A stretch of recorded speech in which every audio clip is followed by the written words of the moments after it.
शहबाज शरीफ कर्ज और भिखारीपन से तंग आ गए।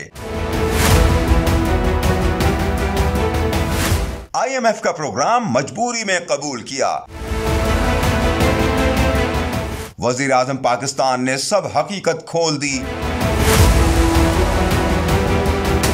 वजीर आजम शहबाज शरीफ बिलाखिर सच बोल ही पड़े। शहबाज शरीफ का कहना है कि रवां साल बहुत मुश्किल था, मुआशी सूरत हाल के बाइस IMF के पास जाना पड़ा। वजीर आजम पाकिस्तान ने बड़ा अहद करते हुए कहा कि मुस्तकबिल में कर्जों से जान छुड़ाना और भिखारीपन का खात्मा करना है, जिसके लिए हम सबको मिलकर काम करना होगा और अपने पैरों पर खड़ा होना होगा। शहबाज शरीफ ने मजीद कहा कि माजी से सबक सीखना होगा। रोने धोने से कोई मुल्क तरक्की नहीं करता, तरक्की के लिए मेहनत करना होगी। महंगाई में बतदरीज कमी करेंगे। आइंदा चंद सालों में पाकिस्तान खित्ते का खुशहाल मुल्क होगा। मुल्क की मुआशी सूरत हाल में बेहतरी आ रही है।